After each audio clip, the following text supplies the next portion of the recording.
I'm just glad we got the tunes working this time. Shout out to KJ. And you know what's funny, guys? She didn't do anything different than when I did the last time, but somehow, some way, it starts working now. So I'm just glad it worked this time. It's like the old story goes, right? Like you hear something wrong with your car, like it's making a noise, but the minute you take it to the mechanic, right, it's acting up all good, right? That's Yeah, exactly what happened to you, bro. exactly what happened. Man, yeah, she has the magic touch. Exactly. Same way with the baby, man. As soon as she starts crying, I just here, babe, and then boom, she stops. I wish it worked like that all the time. That's awesome. I'm ready when you are. All right, let's get started. Yeah, Felix says mama knows best. Yeah, absolutely, man. For sure, all the time. All right, let me get this going real quick. Just give me 1 second. Yeah, for sure. So, guys, this is what Oscar put together. My guy told me, hey, don't worry, man. We'll work on it in the morning. Go get some sleep. I'll see you tomorrow bright and early. I show up this morning and he's like, bro, I pulled an all-nighter. I put this stuff together. Like, dude, you lied to me. I was awake. He should have just told me we could have did it together. I was awake. Like I didn't get sleep like that. We could have just worked on this together. But hey, I'm super proud of him. This stuff looks fantastic. I'm super excited to share it with you guys. And this is gonna be the gold standard of all of our stuff moving forward. We're not playing around anymore. We're doing everything with intention. So Yeah. that said, take it away, Oscar. Hey, thanks, man. Yeah, I was up all night working on this, and I wanted to make sure that you guys get value from these Zooms that we're going to do because it is a series. It's called the Multifamily Acquisition to Closing series. So it's from not from A to Z, from A to C, as in closing, right? So this is part one of deal sourcing, and some of these things that you guys are gonna see in the slides here, you may already know, but it's important for us to touch up on it because as I go in through the slides, I'm going to touch up on some of the things that we had to face going through our journey in order for it to make it happen. The 0 to 70 units in 7 months didn't just happen because we got lucky. It happened because we took a lot of inspired action. And you can ask Joseph, we'll go through some of the stories here, but you can ask Joseph, like KJ and Ione, there was times where we went through a lot of stuff, man. Like I always put it this way. I always say we got put through the ringer because it felt like we got beat up a lot of times, like in a boxing match, like these jabs that came out of nowhere, right, and just hit us and knocked us on our butts, basically, and we had Over to and get back over. up, right? So it's definitely been a journey, and a lot of you guys who are in the chat right now, like Max, Jose, Felix, you guys are always consistently showing up, showing love. And I know we got some new faces, like I think Peter, this might be your second or third time here, and Jada's in here too. These people are awesome freaking people, always taking action and always being here. So we want to say thank you for always showing up. So with that, let's get started. This is the $1 Million Upside team, guys. And most of you guys already know who we are, but if you don't know who we are, this is what the team actually looks like and what it consists of, right? So on the left-hand side of your screen is me and Ione, right? So obviously this is me. I'm the visionary of the couple. I do all the deal structure and handle the investor relations. And Ione, she's an integrator. She's always behind the scenes. We always joke around. She's always the silent assassin or the ninja who's in the background, and she's working on everything from underwriting and asset management. And that's just part of what she does. I mean, I can't even tell you how much she does because she does a lot. And even now, what she's learning, Joseph, we haven't even told you, but I what she's know. learning and coming up with, it's for the MDU community. You guys will get a surprise in the next coming weeks from Ione. So be prepared, guys. It's going to be an amazing surprise. Let's go. Yeah. Love it. Then we got KJ and Joseph Mudd, right? KJ is the visionary of the couple. She's the one who does all the outreach and deal sourcing, and she's also doing the investor relations alongside with me. And then Joseph is the integrator I'm gonna scratch this out, bro. I'm gonna start putting visionary for you now, man. Because you're like the face now, you know, for you. I think he's both, guys. I really think he's a combination of both. But he does the underwriting and asset management. And again, that's part of the stuff that he does. There's so much more that falls in that category that Ione and Joseph do. But that's just at a high level. Those are the roles that we decided to take as a team and then just mesh them together. So it's like a consistent conveyor belt. It goes to certain people to certain people to certain people. We just hand off and pass off the baton. That's all we do. Yeah, this was just the easiest way to portray and explain that relationship on how we work together, because it would be a whole jumbled mess if we start putting every single little thing that we do, and this makes it simple, easy to digest for you guys. So yeah, that's where we're at. Yep. Happy to be here. Same guys. So I'm going to go over some rules and expectations for this Zoom and going forward, what that's going to look like. The first one is that this is a series that's going to show you guys how we find deals and everything in between, including taking it all the way to the closing table.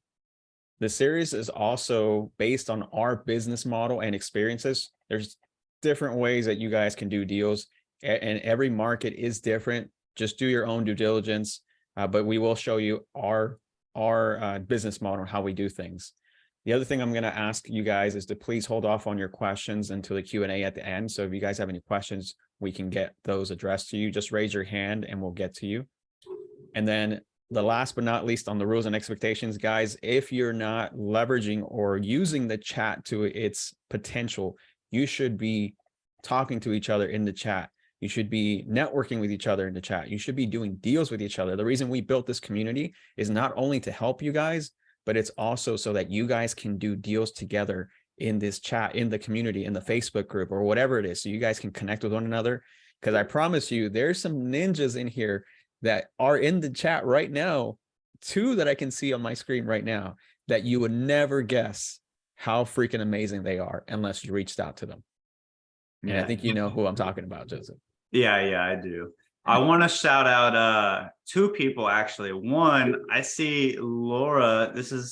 I know I've seen your name before in some of our lives, but this is her first live Zoom with us. So welcome. Glad to have you, Laura. Super excited. This is going to be a good first one. So there's definitely more, but this is going to be a good one. And then the other person is Michael. Michael came in here and immediately started networking with the people in the group. So hell yeah, way to go, Michael. You're already setting the bar high, bro. So good stuff, brother. There we go. Good to have you here, Laura. All right. So I'm going to touch up on a few things before we get started, because I think it's important for you guys to know why we're doing this and what's our mission. Because we spent a total of $100,000 as a group to invest in ourselves just to learn how to do this stuff in multifamily and other things on top of that, real estate in general. And Ione and I actually spent more, and Joseph and KJ have actually spent more than that too. I'm just going to give you like a roundabout, but we want to go ahead, and our why is, the reason why we're doing this is because we want to change the game in multifamily. Because when we started out, we didn't have money, we didn't have any experience, and all we knew is how to take action. So we failed a lot, and Joseph can tell you how many times we failed. We failed a lot. And yes, and so the reason, like, we want to provide as much value to this community and give you guys all the necessary tools in order for you guys to succeed. So we've been through the ringer, like I said, and I just want to make sure that you guys don't have to go through the same. One of the things that we learned, and this is our mission, one of the things that we actually heard Vina Jetty say on one of our Zooms once was someone had asked her a question. I think you know where I'm going with this, Joseph. But someone had asked Vina a question, and they asked her, hey, how can I partner up with you, or bring you a deal? And she said, she told them straight up, it's like, I don't think I'm going to be the best fit for you. I'm on a different type of level. Like, she's at the point where she would rather just take over the deal and do it herself and kind of just take control of it. And so what she said is, find someone who's doing a deal, who's maybe 2 or 3 deals ahead of you, if you haven't done a deal, and then reach out to those people, because those people, you're bringing a deal to them, you're still adding value, they're still at the stage where they are wanting to do deals, and they'll also help you in turn so that they can bring you to get your first deal. So that's the reason why we're doing this, is that you guys, we can help you guys get your first deal, and then you guys can do the same for someone else. So that's the mission. That's why we're doing this too. And going to the next topic, I want to set the tone, because multifamily is, it is not a get rich quick fast scheme. So if that's something that you're looking for a big payday quickly, it's not going to be that way, guys. What you're doing here is you have to understand that multifamily is a long-term game. You're planting seeds for the future. So think about what you want in 5 to 10 years or more than this. You know, do you want financial freedom? Do you want to create generational wealth? Do you want more time? Do you want to quit your W-2? These are all questions that you should be asking yourself. Like, what is your why? What is driving you to do what you want to do in multifamily? Because it is going to be a long-term game. Joseph, what do you think, bro? Man, I couldn't agree more. Like, we we got smacked in the jaw in the beginning. We totally thought like, hell yeah, we just walk in, we'll close the deal and get paid a huge payout. Yeah, no, it did not work that way the first time nor the second time, and it's not going to work out that way the third time. It's you do get paid up front a little bit, but it's it's not gonna let you quit your job or anything. It's it may not even help you really like pay more than 1 month bills, depending on how big the deal is, right? It just depends. You never know what you're gonna get when you go into this. You just have to go in with that mindset, and that's why we're talking about this first. Is, and I know a lot of people talk about this, but mindset is so key to everything, especially in this business and what we're doing here. Mindset is so important, and that's why we're bringing this up first, is because we want to set that tone, like the page says. You need to have that vision in mind as far as what you're trying to do, and you need to have the right tools, and the tool being your knowledge that you have in your mindset going forth. Like, if you don't have the right tools in your tool belt moving forward, you're just going to crash and burn and not be prepared for what's coming. So get in the mindset that this is something for the future, that you're going to be, like the picture, planting the seeds for the future. And it absolutely is, because with the deals that we have, I know that in a few years that they're going to pay out pretty big, and they're going to help us grow, and we're going to take that money and then plant more seeds with that money and repeat the process. We're not just going to stop with the one or two. We're going to keep rinse and repeat until we have an established portfolio with, at any time, we can either sell off one or move a couple things around, whatever it is, to be able to be fluid and have the freedom that that lifestyle allows you. It's not about the money, it's about what the life can provide for you. Yep, well said. Speaking of our journey, when we first started out, guys, this is what our journey looked like. And that was us going uphill. Like, it wasn't a straight road, it was all zigzag, windy, uphill, lots of uphill actually. And it wasn't a straight road, man. It really took us a lot to really figure out what we had to do, where we needed to go. And for us, the most important thing was learning from those mistakes, but not only learning, but also refocusing, because at some point we got to the point where we had a roadmap that we finally got to see ourselves and know what we needed to do to get there. But even with that roadmap in front of us, like it was still hard to get to the destination, because there were still things like bumps on the road or potholes or construction or traffic jams, right? That would force us to take a detour.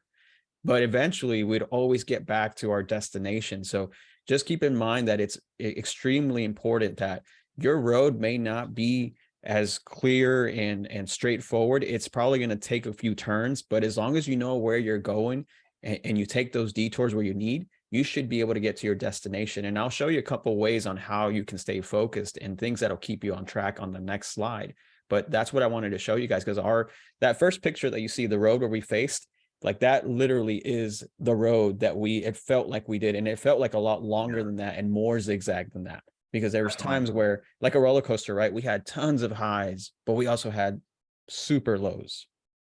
Yeah. And that was the thing that we were like, one day Joseph and I would be like celebrating, the next day, or maybe even the next hour, we got a phone call or email or text, and then we were like all bummed out about it, because we were like, oh, now we've got to start over.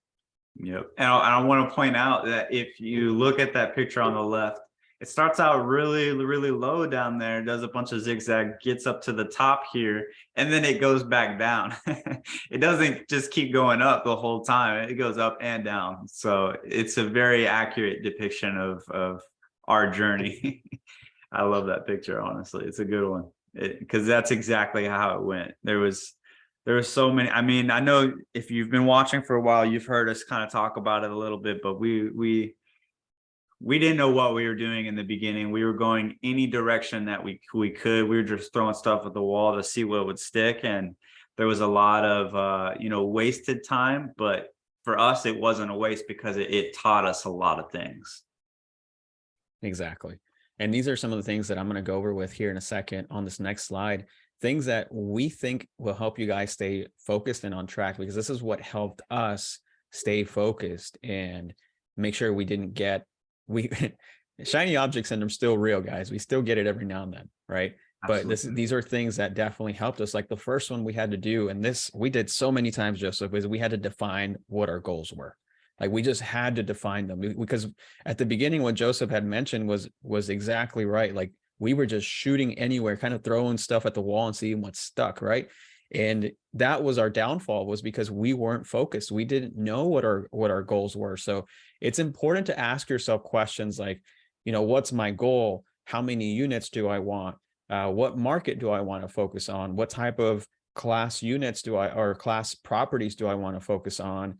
All these things are important for you to ask yourself, so you can start knowing where you want to get to or what your goals are, so you can get that roadmap a little bit more defined. Joseph, how many deals did we have at the beginning starting off, bro, versus when we finally sat down and refined our goals? How did that look like, bro? Yeah. So in the beginning, we started using Podio as our CRM because that's what I was using on single family. And so I was like, yeah, I'll just whip something up real quick. We had Podio put together, and everything we got, we put it into there. And well, let me take that back. Actually, not everything we got, but the ones that looked good to us, we would put those in. So it was about maybe half of what we actually received, we put into Podio. And from those that were in Podio, I think it was like 120, 130 that we had in the system. We had 120, 130 leads. So we thought once we sat down and really figured out what our goals were and what we wanted, the types of properties that we were looking for, and what was a lead for us and what wasn't, it dropped all the way down to like 20 leads instead. We trashed the rest of them. They were not leads for us. They were not part of our goal. And it wasn't what we were looking at for. So by Exactly. defining what we wanted, we were able to reduce that number by 80%. So that's amazing. Yeah. And then More at the than that. bottom, I put on there, as you go on your journey, your goals may change, and that's okay, because our goals did change, right? Our buy Mhm. box kept changing.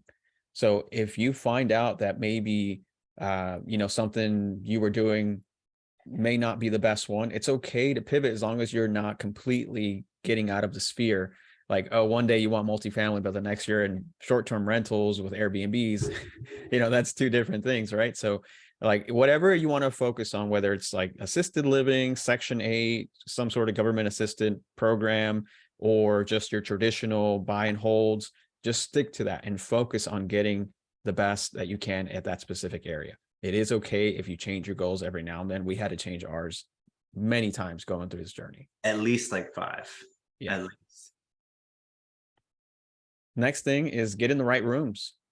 I mean, you guys are in a room right now where it's all focused on multifamily. And this is what I mean by getting in the right rooms. Like you should be in here learning from people in the industry who are doing multifamily, who have a track record.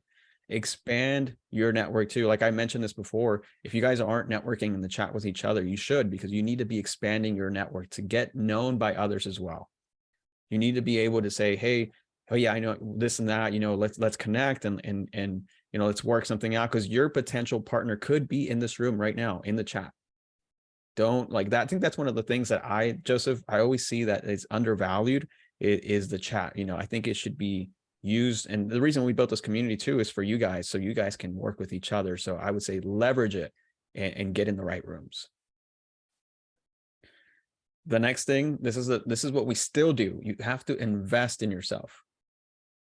Always invest in yourself. Keep striving to learn and grow, because this journey is kind of like what I mentioned earlier. If you don't invest in yourself and you don't learn from others, it's like driving without a GPS, right? You're going to get lost easily. So be open to learning, and also be open to investing in yourself to get better. And the ultimate shortcut that we took is we got a mentor that showed us the way.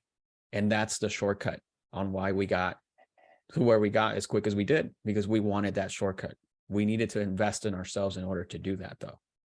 So be open to investing in yourself. And the last one is be consistent. And what I mean by that is, obviously everyone knows what I mean by that, but what I mean is you can't go to the gym, right, and work out for one day for like 4 hours and expect to get a six-pack, right? It's just not going to happen, right? It takes every day for you to keep showing up, and every day to do what you need to do, even when you don't feel like it. Because there's days, and there's been times where Joseph and we didn't feel like doing it, or KJ or Ayoni, we just didn't feel like showing up to work. It's a lot of times actually. Exactly. It was one of those things where we had to keep working that muscle, right? We had to keep going to the gym per se every single day in order for our stuff to happen. That's why we got to 0 to 70 the way we did, because we showed up every single day, even when we didn't want to. I mean, there was days where I showed up to the meeting. I had just woken up, Joseph. I had just woke up, rolled out of bed, and got into the meeting. I've done that so many times I can't even keep track, to be honest. I've done that here on some of these lives. To be honest, I mean, you'll know when I got the hoodie on and that my eyes are like half asleep. So look, I like what KJ said in the chat. And where did it go? She said having someone to hold you accountable made a huge difference. Joseph did that today. I don't know what she's talking about, but I did it today apparently. So heck yeah, points for me. But it's so true. Like, you're operating with the buddy system at that point. You don't want to let that person down, or look bad in their eyes, whatever it is. Oh yeah, rolled out of bed before the live. Yeah, I woke up a little late today. So but I made it, I made it. It's the same concept. Like, I'll go with your gym analogy, right? Even if you don't feel like going to the gym, but you at least go, right? Even if you're not putting your hardest effort, if you're at least going, you're setting that habit for yourself to go, to be disciplined, to get it done, even when, you don't want to or don't feel like it. And that's super important. I would say, like, discipline is probably one of the biggest skills you can work on, not only like in this business, but for your life. Like, it is a game changer, and it will help you so much. Well, yeah. Well, let me ask you this question, Joseph. Like, how long did it take us to get our first deal? Right. I think it was like okay, we got it in like 3 months is when it came to us. But I don't think we actually closed it until the like 5 or 6 month mark, something like that. So from start to finish, and that's every single day grinding from rising to bedtime, every single day having constant meetings with each other and going after this stuff, is when it showed up at the door, right? And I say that because somebody brought it to us, and we were able to get it from not a deal, from a crappy cash deal to a beautiful seller finance deal with the help of some amazing people. But we were able to get it to that finish line, and that is what's kind of set the foreground for proceeding forward. But I know where you're getting at, right? It was not it didn't just happen. It didn't just show up. It came about because we were consistent in what we were doing, and we were talking about it to everybody. Grant always says, it's not who you know, it's who knows you. And Yep. it's so true. And that's how the deal came to us, because we were putting ourselves out there as people that were doing multifamily on a consistent basis. We were every single day doing multifamily. And it was into all those months of going in the wrong direction. And then we finally locked in on where we're supposed to go. And then less than like a week later is when that deal showed up to us. And we were like, yes, this fits what we're looking for. Let's go all in. And granted, that deal, we did not have everything that we would like to have. Like, we didn't have any kind of financials.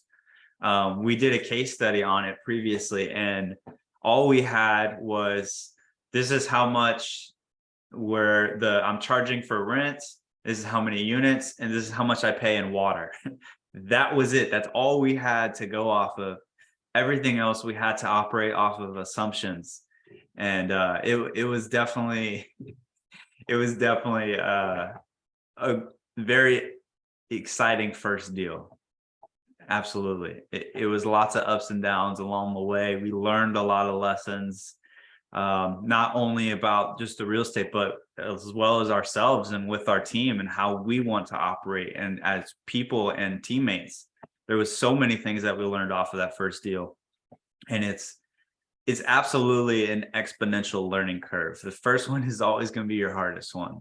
And then the first 10% of your goal is going to be the next milestone or hardest point. And that's where we're about to pass. We're about to pass that 10% of our goal. And the rest of it should just start flowing like, never mind, I'm not going to use that analogy, but it should start, it should start. Sorry, man. I've just been dealing with babies and boobies all day. So it should start flowing, bro. Once you get past that first 10%, the deals are going to start coming out of nowhere, out of the woodworks. And that's kind of what's happening now. Like, we're about to close that first 10% here soon. Like, I know it's going to happen. Like, we're already in the under contract closing due diligence process. So, and then we just have deals just kind of getting thrown at us, which is a little overwhelming, but it's awesome. It's good to know that all the work that we've put up, all the legwork we put in the front ground is now showing up here now. And we're going to be able to capitalize on it because we're prepared and we're ready for it. We went through all that learning lesson, and which is what we're trying to tell you about now and show you. We went through all of that learning lessons, and now we're at the point where we are ready to handle these deals coming. Like, had they showed up like they are now in the beginning, I think we would have dropped the ball on so many things, to be honest. Oh yeah. We really would have. And it would have made us look bad, because this business is about your relationships and your reputation. So I think everything worked out in the best way it could have worked out. Yeah. And I want to say something. I want to repeat what Jesse said in the chat. Having the ability to do things you don't feel doing is key. Man, that's 100% true, because there was a bunch of times where I didn't feel like doing something, like calling a broker or following up with someone or whatever it may be. And once I did it, it was normally the times where we had a breakthrough every single time. Yeah. Like, I didn't want to go to that dinner I told you about, Joseph, with those people in multifamily, but I'm so glad I went. I forced myself to go because I learned some great strategies that are brought back to the team. And it's always going to be that. It's the days that you don't want to do something the most is when you'll have something happen. Stay consistent, guys. So let's go to the next one. Let us know, guys. Are you guys ready to get into it? Put some fires in the chat. Hang on, I got you with some fires. Thanks, bro. Max got me with some fires. Jada, Laura, Dennis. There's some fires. Got some fires in the chat. Heck yeah. Awesome. Baby Mud too? Yeah, Baby Mud. She's here, bro. She's here. I don't know if you can see her. Hang on. She's here. She's been in the mix. Y'all just wait. Future multifamily mogul in the making. Heck yeah. Love it. Got enough fires. Let's go. All right. So now we're going to talk about how we source deals. And this is how we do it. So I'm going to give you guys some things that you can do to start sourcing deals. And the first one that you could do is direct to seller. For us, we did start focusing on direct to seller at the beginning, and we still do direct to seller in some sort of way, because if we have deals that come to us that are direct to seller, and Joseph really does a good job handling those phone calls. I think, bro, I'm gonna highlight you real quick, because we've had deals that come across our desk that someone brings us, and it's direct to seller, meaning there's no broker, right? And whenever we have a phone call, it's usually me, Joseph, and whoever brings the deal to us, and then the seller. And Joseph is always, he does something that he doesn't even know he does, that like breaks the ice whenever we talk to a seller. And one of the things that he'll always say is, hey, I apologize if I sound blunt or straight to the point. That's just the personality that I have. And every single time you say that, Joe, so I don't even know if you notice it, the seller will respond and say almost the exact same thing. He's like, that's how I like to do business. That's how I want to do it as well. Let's get to the point. And immediately when you say that, it's like you break that wall, and then it just opens them up. And then Joseph will just ask like question, and he's got them, like they're talking to him, telling him all about the reasons why they're selling. Joseph didn't have to ask, like, why is it that you're selling? And they're just like telling him everything. Like, I don't know what it is. I think it might be his persona or his charisma. He doesn't even know it, but he's good at direct to seller, guys. He really is. It was all that single family that I was doing for the first 2 years of the real estate journey. It was just doing single family, doing the acquisitions. I had to get good at it.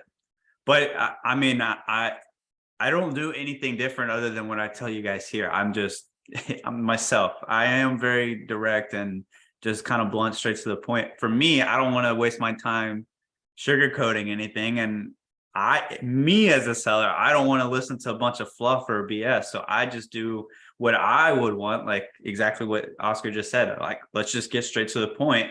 Here's what I need to know. Here's what I think about it so far. This is what I'm thinking. What are you thinking? That's kind of basically the format of how my conversations go. And it So works well. It works very well. Look, Yara says, someone just told me today I was very blunt.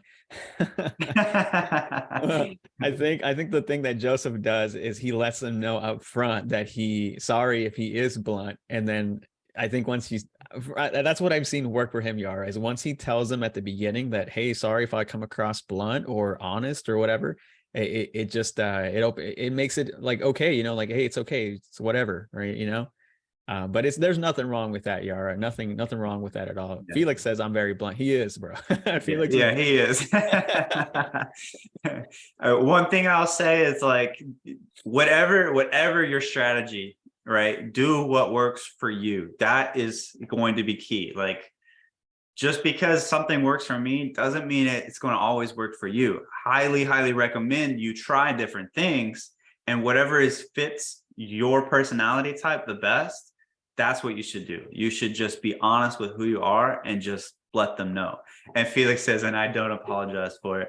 Yeah, the only reason I apologize for it is because I know I'm going to say some stuff that they don't want to hear. So I do it in advance because I don't want to piss them off. So I'm letting them know in advance, hey, I'm probably going to piss you off with what I'm about to tell you, but this is the facts. This is what's going on. So normally I don't apologize for it. Only with sellers. Only with sellers. I'm not gonna say any comment on that, Yara, other than that's funny. I see the comment. No comment, bro. But that's Let's hilarious. go. That's funny. Let's go. Okay, the second way we source deals is through brokers, and this is our primary sourcing because we've got KJ, the broker whisperer, on our team.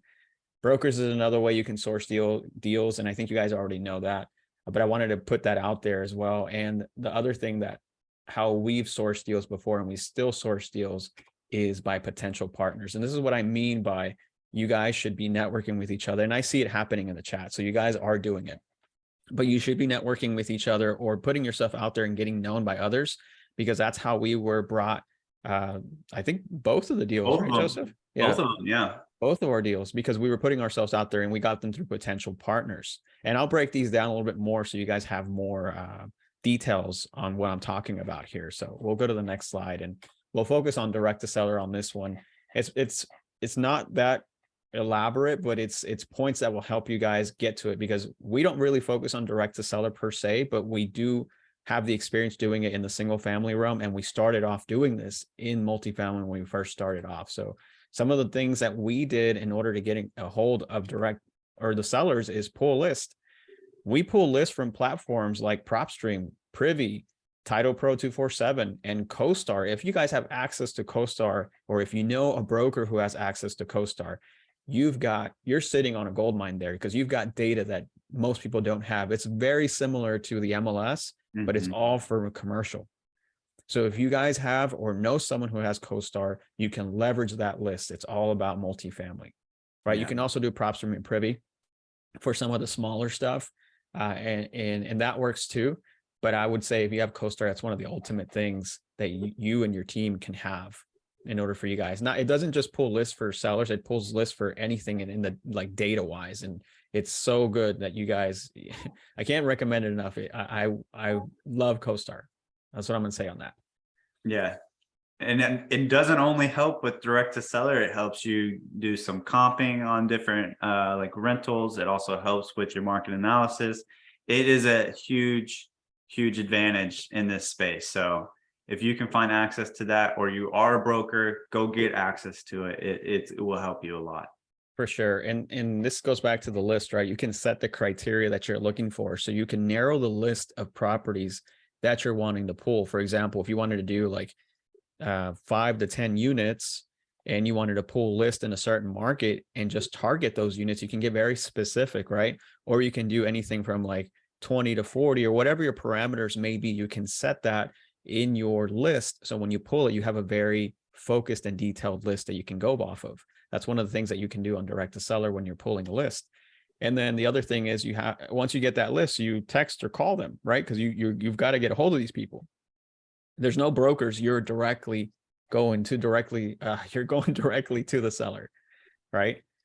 And Joseph and I went through some pros and cons in doing this method, and we'll go over the pros first, right?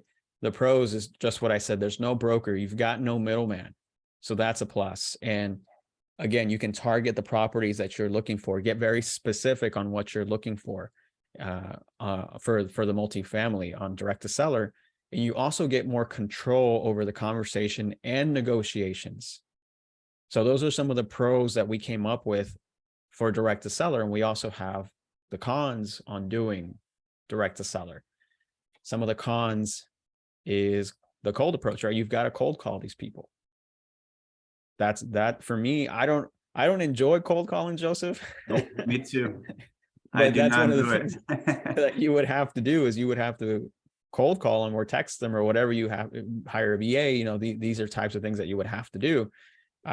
There's also a lot of the times when you talk to some of these self-managed direct to seller multifamily owners, is that they don't have any of the marketing material or financials. So that's one of the things that you'll have to work out with them on getting that, because like Joseph told you, the first deal that we did, the guy didn't have any financials for us. He just told us, here's what I pay in rent, here's what I pay in like utilities, and here you go, run with it. Right. Yep. So that's one of the things that you might face too, going to direct to seller. And that's some of the things that we've been facing every time we go to direct to seller, or Even sometimes we get resistance. even on the second one, our second deal, there was falsified information from the seller. So that was something that we were able to clarify and get clarity with it, because when we found it, we were like, I thought this was a self-managed property, right? I see a management fee of X amount of dollars. That doesn't make any sense with what we were told. And the seller had a broker, but this was an off-market listing at this point, because long story short, he took it off after 8 months and it was like, I'm just gonna figure something out. But that guy's broker, because there was not a lot of information, the broker added that to help with the pro forma, but it actually was hurting the pro forma. So luckily we were able to catch that and make sure that we were able to properly underwrite this deal for a successful closing. But there's a lot more of that risk involved when you're dealing with just the seller. The seller can just say whatever they want. So you have to be more refined with what you're asking, the questions you're asking, and the information you're looking for. Yeah, So that marketing material is very helpful when dealing with brokers. exactly. And all this does cost money to pull list. Like if you're going to be pulling lists, you're going to be spending some money on your marketing. So that's another con that we thought about. If you're new and you don't have money to spend, then this might not be the approach that you want to take. The next one is brokers. You can call brokers who have listings already. This is amazing. I mean, you can just go on LoopNet or Crexy and find those brokers who have a listing and just contact them. You could also Google brokers in your area and call them and start developing a relationship with them. You can call brokers. Oh, I guess I just had that twice, huh? No, it's a little bit Oh, different. gotcha. So, Brokerages. Okay, gotcha. so I guess let's iron out these details. So the first one is calling the actual listing. So this would be like on LoopNet or Crexy or the public listing forums or listing websites that everybody, any of the brokers have access to. The second one is just going on those same websites, LoopNet or Crexy, and instead of looking for the listings, actually calling through the list of brokers in that specific area or city. The third one is calling the brokerage websites. And this is something that Rob Dodd is actually in here right now. This is what he does, as well as a couple other people. There's different brokerages that have their own listing site, like CBRE, and man, there was another one that you were calling on, Oscar, that you and Ione had showed me. But these brokerages are successful enough and do well enough by only posting on their websites that they don't post on these other public sites. So calling on those specific brokerage listings gives you access to different deals that may not be posted on a publicly listed site that anybody that's searching the internet would find. This would be something more specific to that brokerage and only their listings.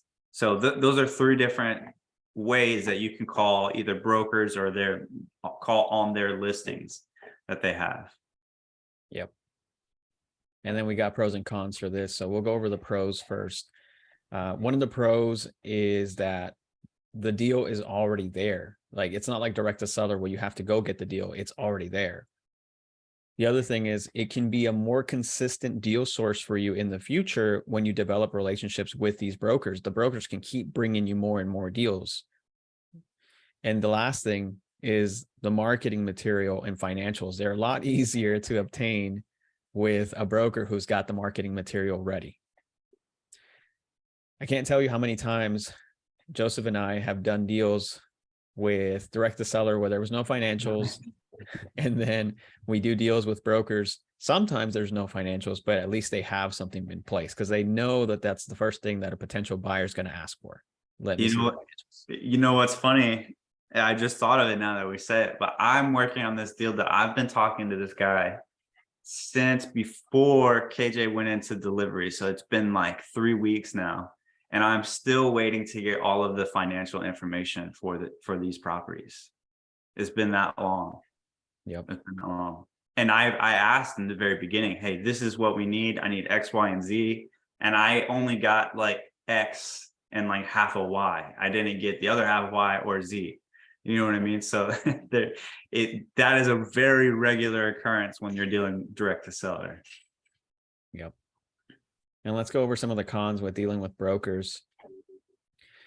This is one of the things that we struggle with a lot with brokers, guys, is getting an offer or an LOI presented can be a challenge. Sometimes they won't even entertain the offer or the LOI, or as a verbal, they just, they say don't submit it. So with direct to seller, even if it's not in the ballpark, we still submit the offer. One of the things that we learned from our mentor is if you're not embarrassed to present your offer, then you're probably overpaying for it. So sometimes a broker may not feel comfortable presenting the offer that you submit, and that's one of the challenges that we run into is just don't submit it.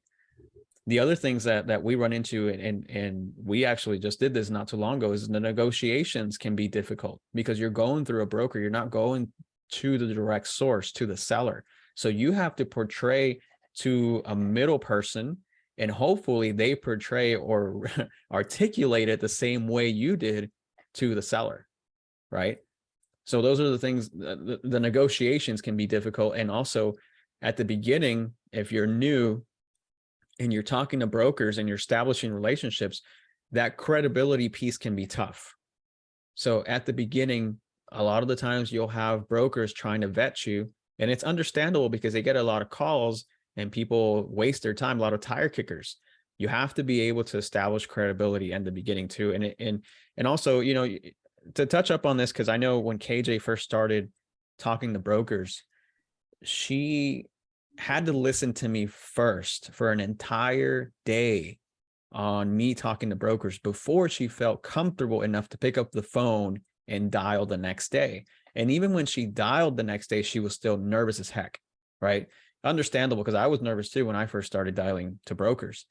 But as she kept going and consistently calling brokers, she got better and more confident, and she started to be able to articulate some of the deal structures that we do. And now she's at the point now where she roasts brokers, where at first she was getting roasted by brokers.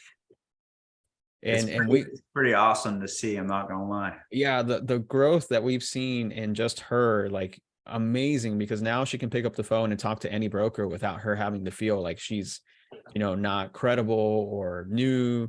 And just know, and also what helps too is once we got that first deal, Joseph, like that boosted our confidence big time as well. Absolutely. So these are things that you're gonna start to discover. And I always take away something that KJ has always said is something as little as picking up the broker's phone calls when they call you can go a long way with a broker. Because there's times where brokers call people back or buyers and they don't pick up, and they don't text them back. And KJ has had a couple brokers always thank her because she picked up the phone. Just doing that little thing, guys. And also I want to paint the picture too, because I know we keep talking about KJ being the broker whisperer, but the only reason she became the broker whisperer because like in our team, we made over 600 broker calls when we first started in a course of 3 to 4 months, guys. So it wasn't like she came out running out the gate. No, she made phone calls, and her goal, this is how committed she was to our goal, guys. Her goal was to call 30 brokers a day. And she did it every single day. Even when she didn't want to, she did it. And out of all those 600 people that she called, I would say maybe a handful of those are rock star brokers. The rest were just not so hot. Yeah, I'd say about 10, maybe a little bit less than 10, like 8 to 10 is probably the ones that I say consistent, but we'll say regular instead. Like maybe once a month they're following up or sending her something new, but it's really 2 that are actually staying on top of it every single day. Like one really, like, he's just a superstar. He really is. And I think Joel said it. He said, keep in mind, KJ did this while she was pregnant. And Yeah. she did. Yeah. It's pretty crazy. I wouldn't have been able to do it. I'm not even gonna lie. It's like, I'm good on the phones, but I just don't have the drive to consistently call like that. So that's why my role is not broker whisperer. But that's another lesson. Stay in your lane, learn your role, and just get good at what you're good at. Yeah. I just wanted to point that out there because it was a long couple months when she was starting off. And I think I saw your comment, Laura, about getting roasted. Yeah, she's now roasting them. And at first, you know, you can talk to KJ about this. You can talk to me about this. We got roasted at the beginning a lot, guys, because we had no credibility. We Mhm. had nothing, and we had nothing that we can prove to them that we had done a deal or that we had the experience. We just didn't. And so a lot of the times when we called them, the very first question they would say or ask us is, tell me about you guys. Tell me about your group. And so at the Every beginning, time. yeah, it was like, we didn't have anything to say, It's kind of right? like don't worry about that. We're not talking about that right Yeah, now. exactly. And so we got to the point where KJ and I, we made this script that we kind of half-assed the script, Oh but yeah. we just like established all the credibility up front before that question can even be asked. Like we're so tired of someone asking us, tell us about you guys. Like we would just went ahead and open, hey, my name is Oscar, or hey, my name is KJ. We're, at JBM Legacy, we do this, we do that, we've done this, blah, blah. We knocked it all out the way at the beginning. And to the point where at the end, we were now asking them questions like, tell us about yourself. And it felt so good to say that, guys. Like, tell us about you instead of them asking us about us. And then at that point, KJ got so good where she was now like, yeah, no, that deal doesn't work for us. Send me when you got something better. Like, that's how good she got. Like, she would tell them no straight up, like savage on the phone, right? They thought they had a great deal. And KJ was like, nah, we don't do that one. Send me another one. It was so amazing to see that growth, guys. But it took a long time to get there. Hang on, before we move on, bro. I wanna highlight something that you just said, because you just gave out a golden nugget. I know you've given it out before, but I know we have some new people in here. So that golden nugget was what he just said about getting in front of the conversation and handling and controlling the conversation by, we already know what they're going to end up asking us, right? So what Oscar, and he does this super well, every single call that we ever have, he immediately takes control of it. And I love it because, one, because as an integrator, I can sit back and let my boy take care of it. That's my integrator standpoint. But two, because he does it so well by, he does exactly what he just said. He starts off by telling them exactly who we are, what we're trying to accomplish with the conversation, and then puts it back onto them, asks them a question, whoever it is that we're talking to, ask them questions to get them to open up, about themselves, giving us more information.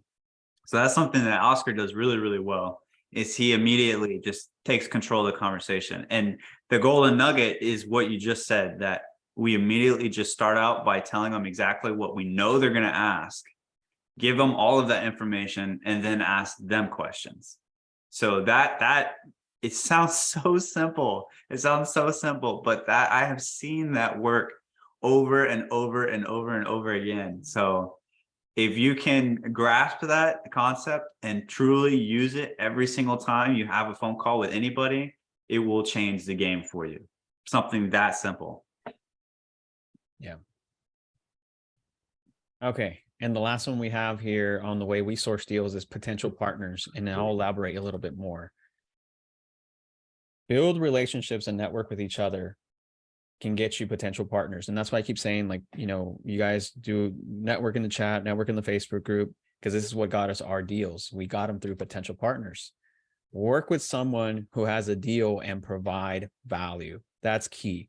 I mean, you can have someone who has a deal, but if you don't bring anything to the table, then it's, you know what I mean? You have to provide value in getting those deals across. And here are some ways that you can provide value.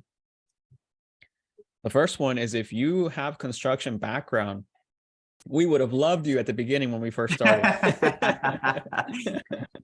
We would have loved you. We would have brought you on right then and there, because a lot of the deals that we looked at were Class C properties, and And all of them were value there you opportunities. go. I was gonna say not only Class C, but they all needed a lot of work. Every single one of them needed a large amount of work. That construction is not our expertise, not at all. Like that was never our strong point, and I would say it's still not our strong point. But we've made connections with the right people so that each and every deal, either we can bring them in onto the deal with us, or we can go and ask the questions that we need to, because we made those relationships. Exactly. So construction background, definitely a value so you can bring the someone. Look, there you go. Christy in the side chat. She said, I'm here for you on construction. Heck yeah. That's what I'm talking about. You guys need to be reaching out to Christy. That would have, like, I would have been the first one reaching out there when I first started off. I'm telling Yeah, you, we would have loved secret you. weapon for sure. Yeah.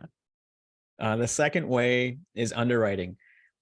And I know that may seem a little like basic, but for someone like me who's a visionary, like I understand the underwriting, I can articulate it because I had to get good at knowing it, but it's not my strong point. Like I would rather just go run and do things and implement and just be upfront.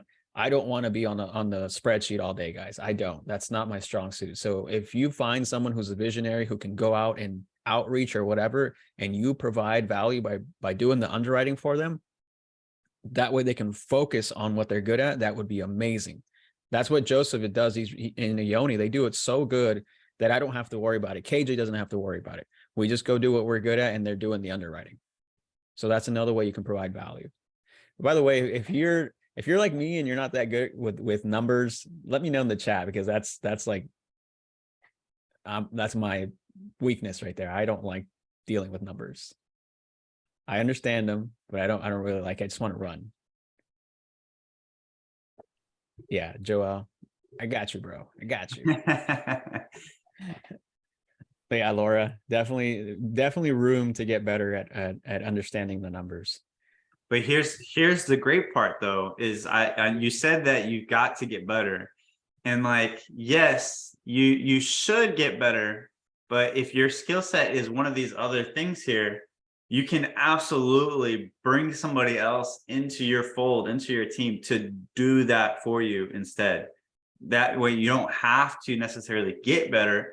Yes, you should, so you can understand it and grasp it and know it, but you don't necessarily need to be the person doing it. Is the best part about multifamily. You can bring a team together so that way everybody has their role and responsibility of what they're in charge of. And that is something that in multifamily I love. I absolutely love it. Perfect. The third one is asset management. If you know how to do asset management, this would be, again, we would have loved you as well starting out. Asset management. This is something that Joseph and Ioni are learning a lot right now. And asset management is key, because even though you might have the underwriting for it, you have the business plan, you still need to implement that business plan.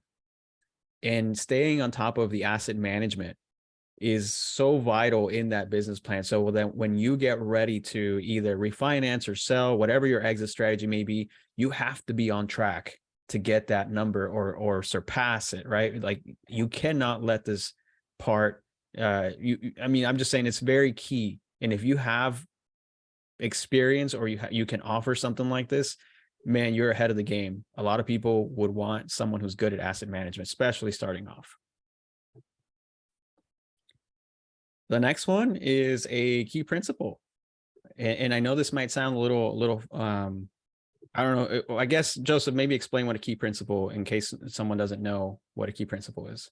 Yeah, so a key principle is someone that's either got a lot of money, they're very liquid, or they have a high net worth.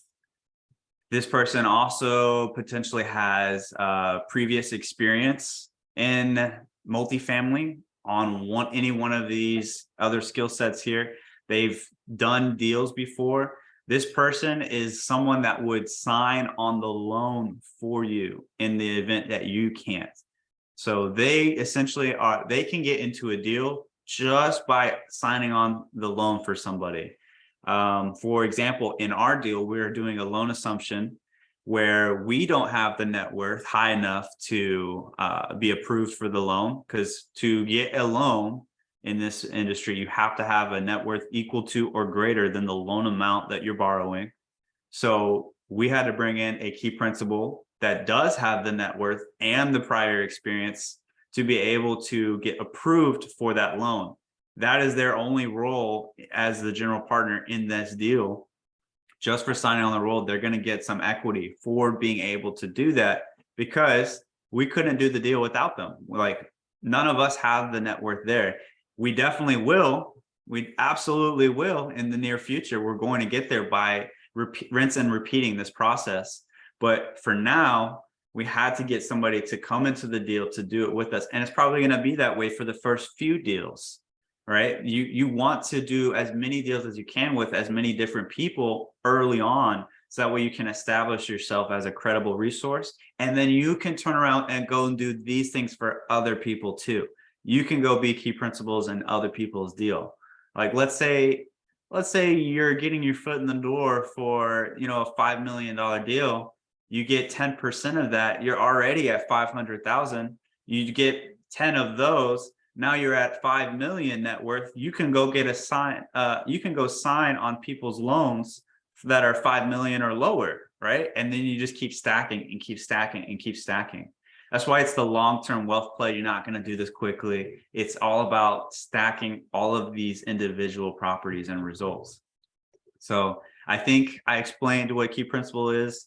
Yep. Short and sweet is someone that can assign the loan for you and then take a role in the deal. Yep. And then also go through this one as well, the risk capital. Yeah, so we have one of our risk capital people in the side chat. I'm not going to shout them out. They can mention themselves if they want to, but there is some secret weapons here in the side chat.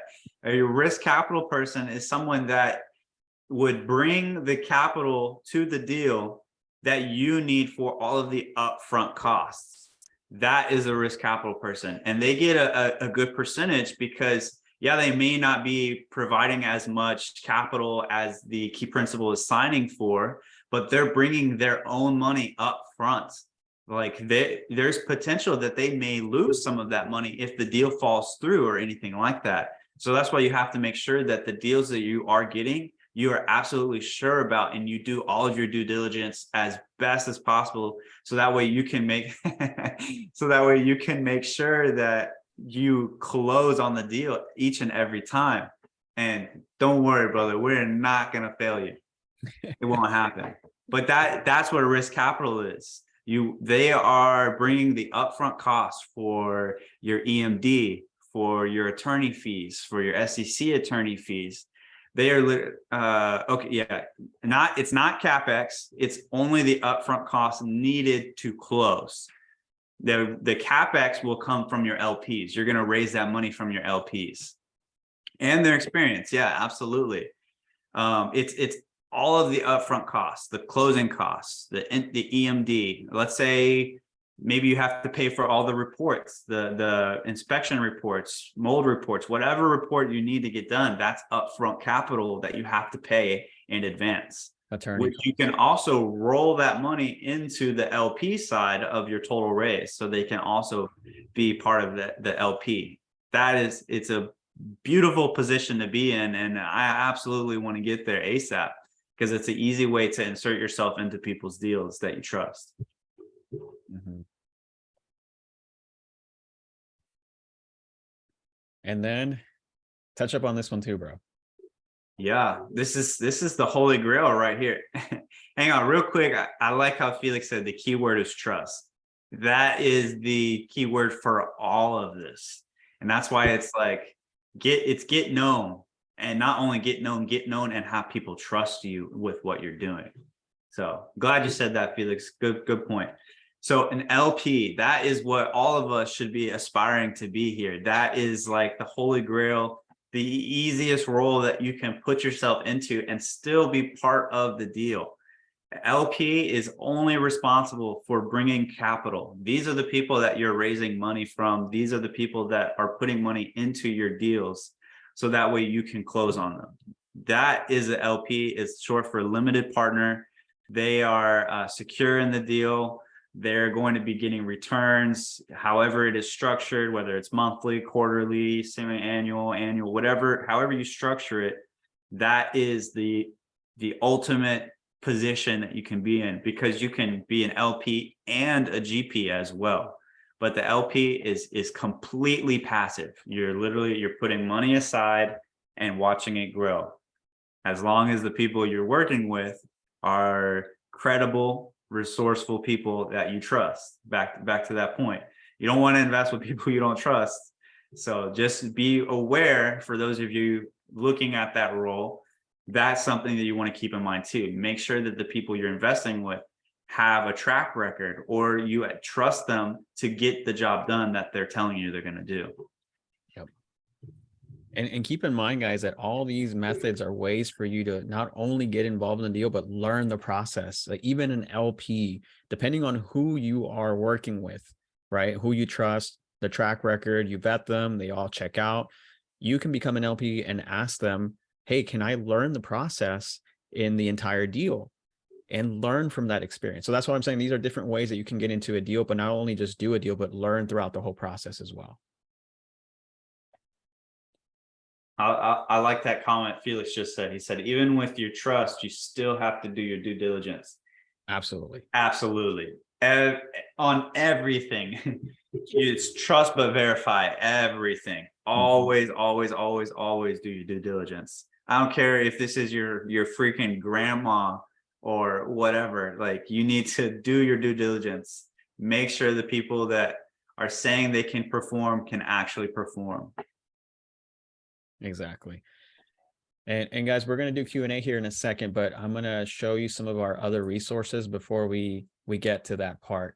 Other resources that are available for you guys. The $1 Million Upside YouTube is one of them, because there's helpful videos there that can help you with sourcing deals. Because we haven't gotten into like how to build relationships with brokers, but KJ did an amazing video on YouTube on our channel that you can check out, that she teaches you her strategies on how she builds relationship with brokers. So you can check that out. The other thing that we didn't talk about for brokers is KJ again coming in with a fire, top 5 things that we ask brokers for whenever we have a conversation. And guess what? KJ did a video on that one as well. So all this stuff you guys can check out on the $1 Million Upside YouTube channel. I think if you want to put it in the chat real quick, Joseph, that way people can follow us and subscribe. Yeah, please don't forget to follow us and subscribe to our YouTube channel. But all those resources are there for you guys. KJ broke it down. If you want to hear from the super broker whisperer, she's got you. She did that for you guys. Hey, thank you, Yara. Thank you for being here. And this will be recorded too, or it is recorded, so you can catch it later at the end. Cool. So we'll go to the next one too. The next one is the $1 Million Underwriting Zooms. I know we touched on underwriting, and a lot of you guys in here already know underwriting. Like I see some of our VIPs like Christy and Max and Jada, Rob, you know, Jose, all these people who are VIPs, they understand the underwriting very well. But if you are starting out and you don't know anything about underwriting, Joseph has done a lot of recordings, and it's all for free that we have it. It's in our Facebook. But Joseph has covered so many things like breaking down a T12, a rent roll, an OM. He's also looked at, he teaches you how to quickly analyze a deal to see if you should be spending any more time on it to go further and do the deep dive underwriting on. And KJ, amazing, created a slide deck on the entire process. So you can go from the napkin underwriting, like problems that we put in there, and then like scenarios that we also threw out in there, and formulas to go with that Zoom. So you guys can have a slideshow and the Zoom itself. And she did all that for you guys. So you guys have the resources and tools available. And all these recordings can be found in the Facebook group in the featured tab in the Facebook group. Joseph is, by the way, I want to touch up on this because Joseph, when he first started learning multifamily, he didn't know anything about underwriting, guys. He absolutely had no idea what even a T12 or rent roll or OM was. Like, he had no idea. And it's cool to see that like 10 months ago when he first started, he knew nothing about underwriting to teaching a master course on underwriting in such a short amount of time. That's how freaking amazing he got at underwriting. And he breaks it all down like it's nothing. And even now to this day, I listen to some of his underwriting calls with like Max or Christy, and both of them are just kind of going at it. And I'm like, dang, like, how did he get that good? Like, he got super good. Like, I'm learning stuff from him and I work with him every day. So guys, he did all that for you guys. So make sure you check those out. And if you have any questions on that, reach out to either one of us and we can help you with that. All right. And then the last thing I want to touch up on, it'll be quick. It's still in the works, but I've been mentioning that there's some VIPs in the chat.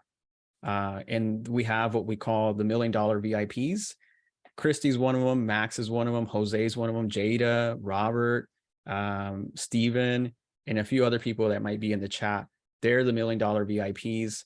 It's an exclusive VIP group that we have. It's still very small, and we're keeping it that way on purpose because we're wanting to refine the process. And these people are the ones who believed in us starting off. Like they just took action and they trusted us and just started believing in us. So they're the VIP groups. It is an exclusive group. If you want to know how you can be part of this, there is Joseph will go through a questionnaire with you. We're very selective on who we pick just because we want to make sure that the group is there, that we provide value. But if you want to know more about that, reach out to Joseph. He can definitely help you out on how you can become a $1 million VIP. And the last thing is follow us on Instagram. Here are our handles, and you can reach out to us on Instagram to ask any questions that you guys may have offline. Before we go to the Q&A, Joseph, was there anything else that you wanted to cover? No, I think let's open up the floor. All right, let's do Q&A. Anybody have any questions, raise your hand. We'll bring you up here.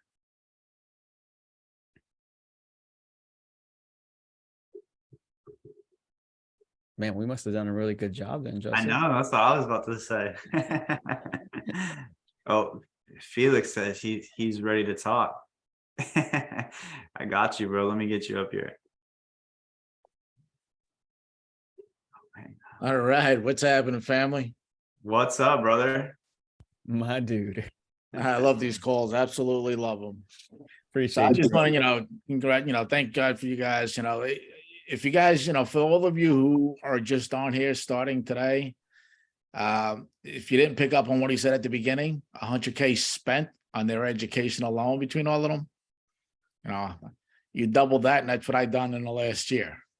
So it's very important, and you got to realize something. Calls like this, we've paid for. We paid $25,000 for a couple of months course, $50,000 for this, $25,000 for that. I'm on a mastermind course with Grant Cardone.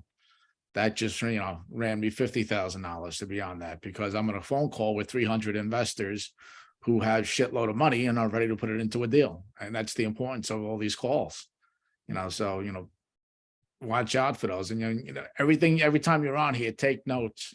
Most importantly, ask the questions. You want to get known, you got to ask the questions. You got to, get on there and ask everything possible. When they say there's no such thing as a stupid question, it's correct, man. And, because not everybody gets it the same way. It might take you a little bit longer than the next person. So ask those questions that you need answered. It's very important. Another thing they touched up on was take action.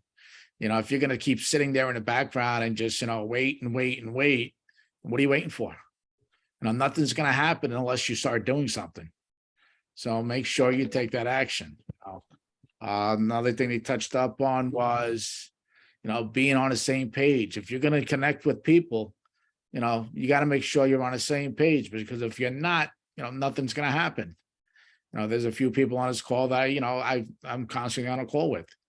And, it's very important, because, you got to hold each other accountable. Don't hold yourself accountable, because if you do, nothing's not going to get done.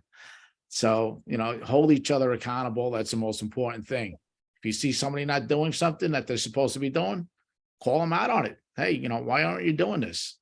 Oh, shit. Okay, yeah, I'll get on it right away. And it works. It does happen. Nice.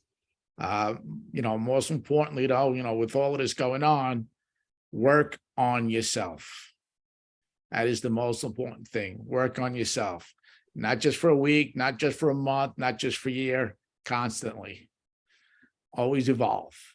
I work on myself constantly, and, it's the best thing ever. I'm always full of energy. I'm always ready to go. I'm always there. Hell yeah, he is. So, I'm always on a call. So, talking to these brokers, it's great because you know what? You start off with these brokers, you show a little bit of confidence. All you're gonna have to do is shut the hell up, sit back, and they will tell you everything possible. They'll tell you their firstborn's name, what they love, what sports they play. They'll tell you everything. Mm-hmm. And then they'll constantly call you. And like he said before, the most important thing is pick up that phone. Because if you're if you're going to be the person that's not picking up the phone, the other person's going to get the deal that does pick up. Yep. So that's very important. Be consistent, do it. Something about half-ass stuff. If you do, this is not an industry to be half-ass. It's either you're all in or you're all out. That's it. It's this is going to take up a lot of your time. You're not going to get rich quick, but you will build up something amazing. You're going to build something up for not only for you, but for your kids and for their kids, and so on and so on. So when you get to that level, it's you're like, wow. Once you see the money start rolling in, it's a game changer. I started this a year and a half ago, and invested in 5 different properties, and seeing those checks come in puts a big smile on your face. Oh yeah. And they talked about the agents. Best part about agents is when you get in a great relationship with them and you're working on a deal, they want to sell that deal. So they're going to do everything possible, not only for the seller, but for you too, to get that deal rolling. So it's not bad to ask, hey, what can I do to get this deal? Most people don't ask that question. What can I do to get this deal over somebody else? And, they'll help you out because they want to sell this thing. Cold calls. That's something I've been on for a long time. I've been a real estate agent for close to 2 decades. So cold calling is very, very good, very bad, but you're going to get a lot of owners who think they know everything. And you're going to get a lot of owners who think their property is worth, 50 million more than what it is. So, and when I said before, I have no filter, that's when I have no filter. I'll put them right in their place and, say, I understand that you think your house is worth this much, but in all reality, it's not. I want to tell you why it's not. And I'll explain to them why it's not worth that much. And, and you'll get to that level and it's perfect, So, and like I said before, the brokers, they'll help you out. LOIs, when you're putting LOIs in, you don't want to put an LOI in just for the hell of it. Put an LOI in because you want the building. Because you did your homework and it's only worth that much, then you put the LOI in. If you're just putting an LOI in to fish, you're going to make yourself look bad.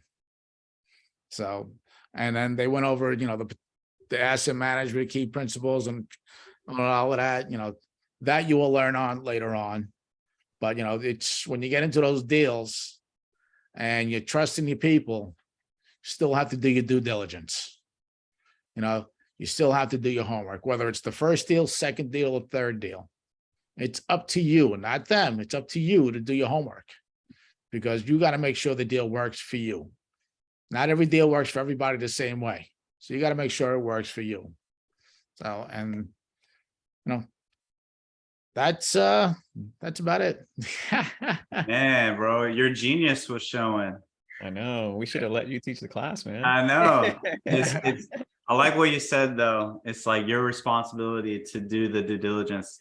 Because bro, I know you I think you like us, but I know you trust us. And I know every single time I present anything to you, you still do all your homework on me. You ask me all the questions, you grill me every time. As expected, which is good and just proves the point, hammers it home even more. Like it's part of the job. That's what you're supposed to do. And you just need to ask every single question you can. You don't want to leave anything unanswered. So I absolutely agree with everything you said. And if you guys can't freaking tell, like this dude knows his stuff, guys. Yeah, absolutely. He knows his stuff. He is a solid contact to have. He's got his number there. If you're not reaching out to my boy Felix, then you guys were asleep during this presentation. Absolutely. I mean, listen, absolutely. If I can help in any way with anyone here, I absolutely will. And if I don't know the answer, I'm going to call somebody who does. And I'll get you that answer that you need. And that's just, like I said, it's being in the right rooms, getting the right connections, and, being all in. You have to be an all in order to make this business work. Honestly. And this is all I do now. I'm a retired firefighter, and all I do right now is 150% real estate. And you know what? It's paying off. So. Amen. Amen, brother. Appreciate you, Felix. Sorry for taking up all that time. All right. It's all good, man. The floor was yours. Whatever your heart speaks to that moment, it's all you, brother. Thank you. Appreciate you, man. Thank you, bro. All right, I see Laura, man, first Zoom, and she's already up here in the mix. Let's go. What's up, Laura? Hey, man, I'm fired up after listening to Felix talk. Oh yeah. Yeah. First, I just want to say thank you guys for putting this on. It was very informative. And I just wanted to take this opportunity to introduce myself to everybody. My name's Laura. I live in New Jersey too. But I'm also focusing on the Dallas, Fort Worth, and Houston markets. Let's go. Brand new to multifamily and real estate, but I'm eager to get my toes wet. I've been making some phone calls out to brokers. Had a couple tell me I was wasting their time, but I'm sure I'll get better with that. No, I'm looking to get into maybe like the 20 to 50 unit range because I'm brand new to this. And one question that I love to ask everyone, because they seem to have a different kind of perspective on it, is the follow-up portion of that. How often are you following up with your brokers? Is it every week, every 2 weeks? That's a good question. I would say it varies. So neither one of us are the main person that does the follow-up. So I don't have the exact answer for you, but from what I see on or saw on the daily basis when it was occurring is the one broker that was consistently keeping up with us. They were talking every single day. Every day they were having a conversation. The rest of them, I would say maybe once a week, once every other week. This is my tidbit, and then Oscar, you add yours too. I would say there's no limit on how many times you can follow up with these people. Like the more that you're in their face, the more that you will be on their mind. And I like what Felix said. It depends on how you left the last conversation and what's needed. Absolutely. But also, I know KJ sometimes our broker was having like a personal incident with a family friend or something like that, and she just called to check in on him one time. I guarantee that made his day. It had nothing to do with real estate, but just that little thing probably set her up so well and dug that relationship in even further. So that's what I had to say. Like I said, I'm not the one making these calls though to the brokers, so I can't give you firsthand experience. Oscar, do you have anything you want to add to that? Yeah, for sure. I think it's a good question, Laura, by the way. It's a really good one. I don't think anybody's ever asked that question, but I think for me, it really just depends on the relationship that you have with that broker. Because like what Joseph said, we have this one broker who we follow up with almost every day, or they follow up with us almost every day, but we have such a good relationship that we know or expect their call every day. And on the other side, depending on the relationship you have, you can go and follow up with other brokers that you've talked to for specific deals and just keep following up with them. What I mean by that is, like, let's say they had a deal, and that deal, whatever they were working on, they had a call to offers, meaning that there was a date that people needed to submit their offers. And you can follow up on that day and say, hey, did you guys, or the next day, you can say, hey, did you guys make a decision, on your offers that you got? And just kind of follow up on that process, because a lot of the deals that we've run into, like, they had a call to offers, but we still see it on the market like a month or two later. And so we go back and follow up on those brokers and we ask, you know, what happened or what's going on. And it's important to keep following up with them, because at some point they're going to get to the point where they're just going to be like, you know what, we need to take an offer. And if you've been consistently following up with them and they know who you are, then they're more likely to work with you because you've been following up with them. You're always in their mind. So that's what I would say is depending on what kind of relationship you have with the broker, that will kind of dictate how much or how often you should follow up with them. I love that answer. Thank you so much. And just to clarify that I heard that part correctly, is you're following up even on the day or the day after? Yes, for sure. Okay. Especially for submitting an LOI, right? Because if we submit an LOI for that property, we want to let them know, you know, hey, here's our offer. You know, when can we follow up with you when you guys make a decision, right? And so we have that day written down in our calendar, follow up with so and so, right? And then we follow up with them that day and see what's going on, right? And if for whatever reason they tell us, oh, we went with another offer, sure, whatever, right? I don't hold my breath until I know the deal has been closed. So I will still follow up with them, whatever, 30 days, 40 days later, or maybe 2 weeks from there and be like, hey, did you guys get under contract? Cool. If not, you know, my offer is still there, or let's talk. You know what I mean? So. Understood. Awesome. Thank you. For sure. All right. Who do we have next? Rob. Let's add you up here, brother. What's up, Rob? Hello, my friends. How you doing today? Good, man. How are you? I'm doing great. The snowstorm just got finished up. We got 15 inches. So this Zoom is warming my heart, if not if not melting all the snow. But I am happy to be here. I do have a question. You know, this is kind of for the masses, but can you talk about opportunities for non-accredited investors, you know, to get into commercial multifamily, you know, because I'm just an average person. You know, I don't qualify as an accredited investor. So do you know of any 506B opportunities?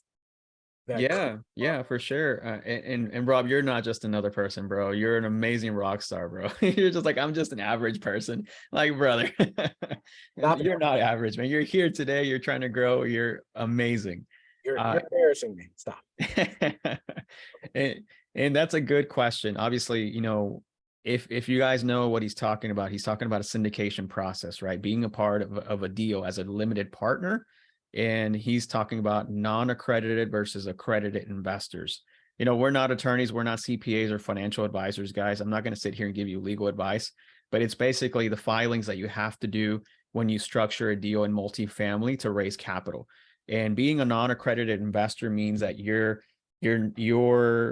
like what he said. I don't know if average is the word, but accredited, you have to meet some requirements to be accredited, right? And I think, Joseph, you can correct me if I'm wrong here, but as an individual, you have to make over $200,000 a year in income.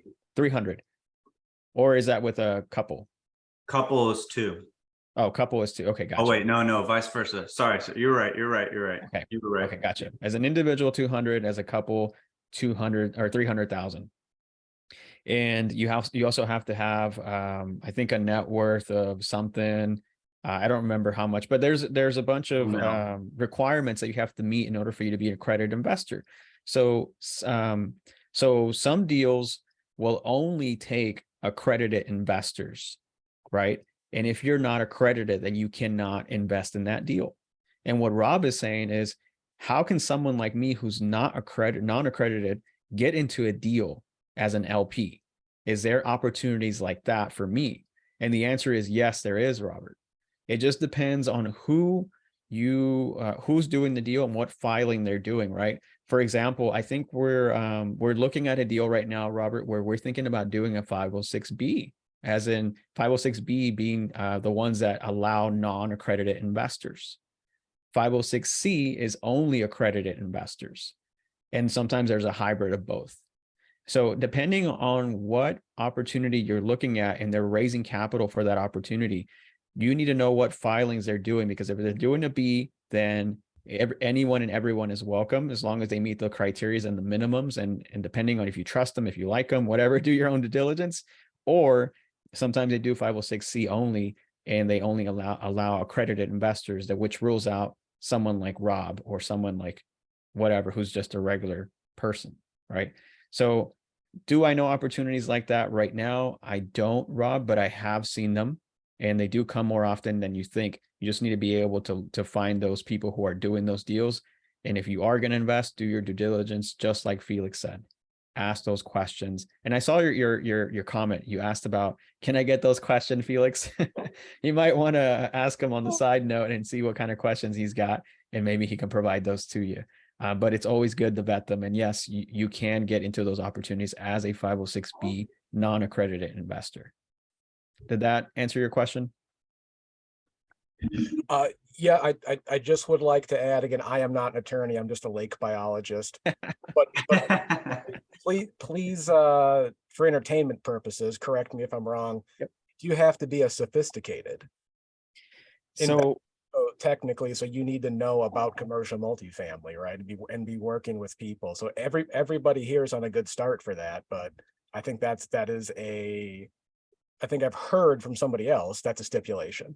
Yeah, to be a sophisticated investor. Yeah, typically, I mean, we are not attorneys, so I don't have the exact answer, but I know that there's a questionnaire that you can fill out, and I would definitely speak with an SEC attorney as far as what exactly they would need. They'll tell you, but typically, as long as you have a pre-existing relationship and they're able to answer the questionnaire and meet a certain minimum criteria, that you could be considered a sophisticated investor. Basically, you just need to, it can't be some little lady that, doesn't know where money's going into, things like that. As long as the person understands what they're getting involved in, it usually should be okay. But again, consult your attorney, make sure that you can qualify, or you're asking the right questions, getting the proper prereqs to be able to invest in somebody's group. That's what I would suggest. Honestly, that's usually the answer for most of the questions, is consult your attorney. We need that blue banner. We don't have. I know, but we don't have it on Zoom. Thank you guys. Thank you so much. for Yeah. sure. And while Thanks, we're on Rob. the topic, I'll answer Laura's question. It says, is it riskier for a deal provider to structure a 506b? Not necessarily. It just really depends on the people who are operating the deal, the general partners. Like, what is it that they're looking for? It can be 506b, 506c. It's up to you, right? And knowing your investor pool, what type of investors do you have, and what type is best for them? I think going off of that is probably that. I would ask myself that question if I'm going to do a deal and I know what filing I want to do. I would ask myself or the team, what is it that we want to do? What type of investor pool do we have that works best for them? All right. I got Cecilia. Yay. Can you hear us? Yeah, we Yes, can. ma'am. What's Hi. going on? Celia and Christopher Perkins. Hey, how's it going, Good guys? to meet you guys. What's up? Y'all too. First, thank you all so much for all, you do, the Zooms and all that. Really great information. We'll learn so much from you. Awesome. Oh yeah, for sure. That's what we're here to do. Glad to hear. Yeah. So we might have like a couple questions. So first, English is my second language. So if I'm don't know what to say, I might ask. Okay. Yeah. Shoot. So first, we're super new, but we already are talking with some brokers. And there was one broker in Texas. Well, he's in Austin. And he said that he couldn't send the financials because in Texas, you need to sign the contract before they send that information, like putting EMD and everything. And I was like, What? is that true? No, No. not He was no. basically telling us that we would have to put money down and sign some sort of contract. Not like he was like, oh, you're not committed to buying the property or anything like that. Don't worry, but we do, want you to put something down just to know that you're serious, and making us sign a contract in order to see the rest of the financials, like even to see the T12. And That's great. Yeah. He said, because if not, they would, brokers would just be sending financials to everybody, just basically wasting their time. Like, but you have to run your numbers, right, before signing anything. Definitely. Yeah. The only thing that I would sign beforehand is a NDA or CA. That would be it. I would not sign anything But else. still read them, right? But Read still them. them. Absolutely read them. Make sure you're not signing an exclusive agreement with that broker. You don't want to do that. Oh, wow. No, that's definitely not a thing at all. I would love to, Broker. I'd love to get feedback on how that next conversation goes, because that's definitely not the norm. Not Yeah. at all. Not at all. Okay, I just wanted to Cool. know if, he was, right or not. Yeah. Yeah, totally full of it. Something else is that I've been trying to, do the underwriting and like run the numbers and check if there's cash flow and but we've seen examples of, someone gets, the loan for the down payment, that's a percentage of like interest that you have to pay, right? And then the interest for if it's seller financing, like to the seller. But you have to have enough cash flow in order to pay, everybody and then have a profit for you every month, for example, right? But the deals that I've seen, it's just the Most cash of flow is just barely enough to pay interest. And I'm like, how does this even work? Like, is there like a, no more than, I don't know, 8%, or is there, I know it depends on the deal, but I don't know, or like how do you make it work, or how an Yeah. example of, this number work, or, Is it pretty much, like 1 out of every 20 deals that you're looking at might work, or is it, you just have to be creative and you can make it They're work laughing 'cause- too? does it have cash flow like crazy so it works? I'm laughing because I'm watching the VIPs in the Zoom and the cameras, and Max is smiling. Jose's like, bro, like Felix has a big smile too. And we don't mean like to laugh at you guys. It's just saying that No, it's, I I know it's super simple. because and- that's why. Yeah. And we understand that's the basics, is you just cash flow is everything. Like that you have to have the cash flow has to be there in order for the deals to Make work. it work. Yeah. But that's how I guess we're just want to get better at finding out exactly how do you make sure that it works, and is it, a lot of times are you giving up a lot of your cash flow? Up to half of your cash flow going to paying them back, to paying your debt, or I Like know at it the end, depends too. you just have like 10 or 20% for you, and everything else is just to pay everybody else. Does it work like that? Pretty much. I mean, yeah, I guess you could sum it up that way. The last people to get paid on these types of deals is you. You're usually the last person to get paid, or last group of people to get paid. So one thing, and we talked about it earlier, is like we learned a lot of lessons, right? And we got roasted when we thought we had a good deal, but it really was not for the investors. It was a great deal for us, not for the investors. That was something that we had to learn early on, is that the investors are what's important. You want to make sure that they're getting taken care of. Their money is secured. They are the cream of the crop in the deal. Like, yes, they're not doing anything, but without them, you have no deal. Yeah. You can't close it, right? You have to take care of them first before anything else. right. So, And I love what Christy said. That's if you have investors, and yes, that's how it goes. yeah, if you don't have investors, then yeah, whatever, like kind of what I was telling Philip in the last live, if you were watching that. But if you don't have investors in the deal, then it's just whatever, you're looking to get, whatever kind of return you're looking to get, then by all means, it's a deal for you. But when you have investors, they need to come first. So the first thing that we look at is the returns for the investors. So that's going to be the remaining cash flow. How much of that is the return of capital for them? It's one metric that we use, is the cash on cash return for them, based on how much money overall that we're raising, right? So they're going to be getting a percentage of the cash flow, and it's however you structure it. It could be a 70-30 or 80-20, with them being the higher number. Or it could be something even more intricate, like a 70-30 with like a 5% pref and then a bunch of waterfalls. Like it could be very simple, or it could be very advanced and integrated. So we were laughing or smiling when you're saying it, because of what you're saying, like how many deals you have to look at before you get a good one.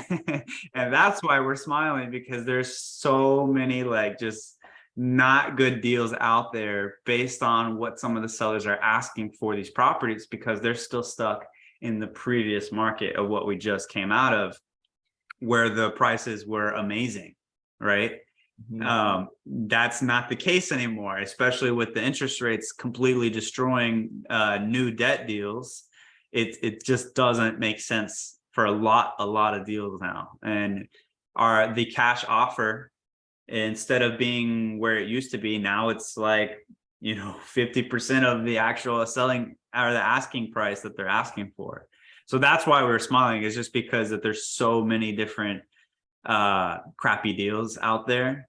And Yeah. yes, we do look at them differently because we have that creative finance background as well. So if the deal doesn't make sense with just a cash offer getting new debt, then we look at it, is there an assumable loan? We look at it that way.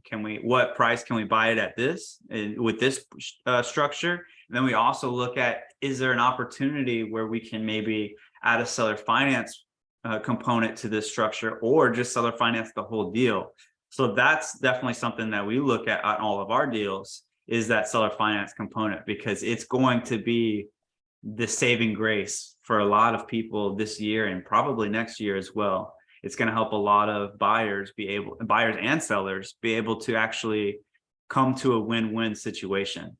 Whereas just the conventional go and get a new debt with the high interest rates now is not going to be the win-win for anybody, honestly, because now you're paying a high debt service as the buyer, and as the seller, you're getting less of a asking price, or lower offers. You're getting lower offers on your property. And of course, I don't know yet, maybe if I'm doing it right. But while I was, checking the numbers, and I was doing my math on, even if we get a seller financing of 100%, no down payment, just 3% interest, which is, I guess, kind of low or good one, right? Mhm. Still, it was just like, if I had to pay 13,000, it was like 12,900. I'm like, and if there's a balloon, which we don't want a balloon, and then you have to refinance, then that's a normal loan, right? That you would be paying, I guess, Like higher a traditional interest. loan. Mhm. That's- Yeah. It's just with the bank. So what's the amortization schedule that you're looking at? And is there an interest only period, maybe? Gotcha. Like, That's Those would be two things that I would look at to either decrease that payment, or to just overall decrease the payment. So an interest only period, you're not going to pay down the principal, but your monthly payment is going to be less. So then you can either look at a refinance exit and then hold it and sell later, or you can look at doing a early sale and be able to cash out the seller finance component and the original loan, whatever. I don't know what the structure is exactly, but you would want to look at your exit strategy as well. The other thing is, if the seller is not open to doing an interest only period, maybe they're open to doing a longer amortization. So instead of like a 30-year, maybe you do it over 50 years and keep the balloon the same. Like, we're okay with a balloon. A balloon's not that bad. You just have to remember that a very common strategy with multifamily, especially in the Class C assets, is to get in and get out, right? So you get in, fix it up, do a little bit of work, get the property forced appreciation, and then you sell the property to capture that appreciation, and then take that money you just made and put it into another property. So there's a bunch of different strategies that you can definitely look into. And honestly, you're asking the right questions. You're asking the right questions for sure. So Chrissy said, this market is tough right now. Asking price is really high, so don't get discouraged. It's something. It's what she said. Yeah, I forgot. I had a question, but I forgot. You. Yeah, but yeah, the cash flow right now in this market is just not great with the types of loans that are out there. So it doesn't sound like you're doing anything wrong. I would definitely look into more of those creative strategies and just trying to see what you can do to tweak the numbers to get it to work right. But yeah, as far as conventional loans, yeah, a lot of them just don't look good right now. Yeah, and before I forget that you have. So for example, when we told one broker that, we saw, an example of they did this, and 30-year seller finance, right? And they were like, oh, they're not doing that. Like 30 years, does it sound too crazy? Because I've seen pays like 50-year, right? Oh, no. Well, the other Carolina had like a 50-year, right? So I guess you just need the right seller for you, but that's possible, right? Yeah, absolutely. 30 years, no. Is 30, is that too low to be, To start. to start offering them to them? Because he made it sound like we were crazy, basically. No, yeah, no, it just depends on your seller. I mean, I know we asked for 50 years a couple times. We have a 50-year note on the first property we have, and then we have a 30-year AM, but a 5-year balloon on the second one. So it just depends on what their situation and what they're looking to do. And you just change all the levers until you get something that works for everyone. So for you, it's your numbers. I also think that the toughest thing that you're running into on that one that you just said, Cecilia, is that the broker looked at you guys like y'all were crazy, right? And a lot of the times you have that gatekeeper you have to first cross before you can get to the seller. So in those conversations that we had, especially on the second deal, we had the broker do a call with the broker, Joseph and I, and our other partner, Marcel, and the seller. So all of us were on one call so we can talk to the seller directly. Right. Because sometimes the brokers, that's what I mentioned about the cons in the slides, is that sometimes they don't present your offer or they don't even bother. Right. Yeah. So if you're going to talk about seller finance and they're open to it, then I would say try setting up a call with everyone involved so you can talk directly to the seller, because then you're going to know exactly what they want and what they're looking for, and then structure a deal around that instead of just kind of shooting them a deal or an offer and they're like, yeah, this doesn't make sense for me. Right. So that's how you can approach it. Yep. Yeah, that is definitely what we need to start doing. Yeah. That's what Joseph always does. He's like, the first thing he says, this has a seller finance component that works. And the very first thing he'll say is, how can we get on a phone call with the seller? Nice. Okay. Yeah, well, that should start being our first objective every time now. Yeah, especially if you're going to do seller finance. If there's not seller finance involved, you're usually okay to kind of present your offer. But then what we like to do, even if they say no, we're still going to kind of throw it out there as one of our potential offers to see if it sparks up the conversation, because maybe they don't like that offer, but maybe we're close and now we can have a conversation about it. Nice. Yeah. Cool. So when you see a deal, because I see you have a video where you do the math of, the cap rate and the NOI and the how much you can improve, well, many math stuff. And you were like, okay, that looks like a good deal, right? But you think it's a good deal, but until you know, interest, blah, blah, blah, and the cash flow, that's when you know if it's a good deal, right? At the end of all the math. Yeah. You're asking about like the napkin underwriting? Is that what you're talking about? Yeah, I think she's going from napkin underwriting to actually putting it deep dive. Yeah. Knowing the numbers. Yeah, the napkin underwriting, it's not going to tell you if it's not going to tell you what offer to give. It's just going to tell you, should I spend some more time looking at this deal to really figure out what I would offer on this? Because sometimes you'll get a property and the pricing is just completely off. Like there's no point of even actually looking at this, because this seller is not even in the same world as you right now. Like their price is double of what it's actually valued at in a good market. Right now, it's not so great of a market because of this whole interest rate thing going on. So I would stay away from that one. I would go, like, if you have your choice between 5 different deals to look at and 2 of them or 3 of them don't check out, like they're just way out of the ballpark, I'm going to go focus on the 2 that are pretty close or at least relatively make sense. It's just a way to help focus your time and energy more efficiently. Right. Yep. Okay. Cool. Yep. Thanks, guys. Okay. Thank you so much for everything. Yeah, absolutely. For sure. Thank you. Glad to have you guys. Thanks. Awesome. Well, it sounds good then, guys. I have a meeting here in 8 minutes, and I need to get prepared for it.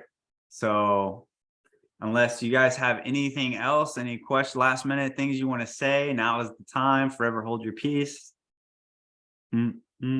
Okay.